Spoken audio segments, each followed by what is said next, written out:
ಕೃಷ್ಣಾ ಪ್ರಾಜೆಕ್ಟಿನ ಆಲ್ಮಟ್ಟಿ ಡ್ಯಾಮದ ಹೈಟನ್ನು 524 ಮೀಟರ್ಸ್ಗೆ ಎತ್ತರ ಮಾಡುವಂಥ ವಿಚಾರದಲ್ಲಿ ಮಹಾರಾಷ್ಟ್ರ ಏನೋ ತಗಾದೆ ತೆಗೆದಿದೆ. ಅದು ಸರಿಯಾಗಿಲ್ಲ, ಸಮಂಜಸ ಅಲ್ಲ, ಕಾನೂನು ಬಾಹಿರ.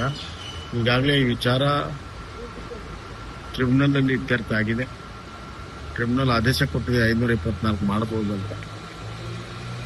ಟ್ರಿಬ್ಯುನಲ್ ಆದೇಶ ಅಂದರೆ ಸುಪ್ರೀಂ ಕೋರ್ಟಿನ ಡಿಕ್ರಿ ಇದ್ದಂಗೆ, ಅದಕ್ಕೆ ಬೇರೆ ಇಂಟರ್ಫಿಯರ್ ಮಾಡೋಕ್ಕಾಗಲ್ಲ ಅನ್ನುವಂಥ ವಿಚಾರಗಳನ್ನ ಹೇಳಿದ್ರೆ ಯಾವುದು ಕೂಡ ಕಾನೂನು ಬಿಟ್ಟು ನಾವೇನು ಮಾಡೋಕ್ಕಾಗಲ್ಲ, ಕಾನೂನು ಪ್ರಕಾರವೇ ಆಗುತ್ತೆ. ಈ ಮ್ಯಾಟರ್ ಸುಪ್ರೀಂ ಕೋರ್ಟಲ್ಲಿದೆ. ಸುಪ್ರೀಂ ಕೋರ್ಟಲ್ಲಿ ಗೆಜೆಟ್ ನೋಟಿಫಿಕೇಶನ್ ಮಾಡೋ ಸಲುವಾಗಿ ಪೆಂಡಿಂಗ್ ಇದೆ. ಆಂಧ್ರ, ಕರ್ನಾಟಕ, ಮಹಾರಾಷ್ಟ್ರ ಎಲ್ಲವೂ ಪಾರ್ಟಿ ಇದ್ದೀವಿ. ಸುಪ್ರೀಂ ಕೋರ್ಟ್ ಆದೇಶ ಪ್ರಕಾರ ಮಾಡ್ತೀವಿ, ನಾವು ಏನು ಮಾಡಲ್ಲ ಅಂತ ನಾವು ಹೇಳಿದ್ದೇವೆ. ಅವರು ಫ್ಲಡ್ ಕ್ಲೇಮ್ ಮಾಡುವಂಥದ್ದು ಭಾಳ ಸುಳ್ಳು. ಆಲ್ಮಟ್ಟಿ ಡ್ಯಾಮ್ ಆಗಿದ್ದ ಮುಂಚೆನೇ ಫ್ಲಡ್ ಆಗಿದೆ.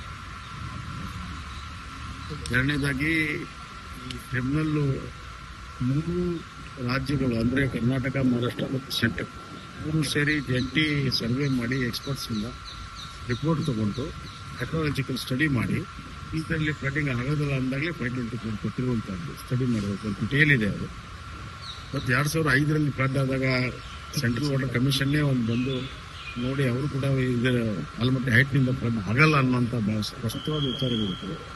ಹೀಗಾಗಿ ಅವರು ಖ್ಯಾತಿ ತೆಗೆದಿರುವಂಥದ್ದು ಅದು ಖಂಡಿತವಾಗೂ ಸರಿಯಲ್ಲ ಮತ್ತು ಅದು ದುರುದ್ದೇಶದಿಂದ ಕೂಡಿದೆ ಅನ್ನೋಂಥದ್ದು ನನಗನ್ನಿಸ್ತಾ ಇದೆ.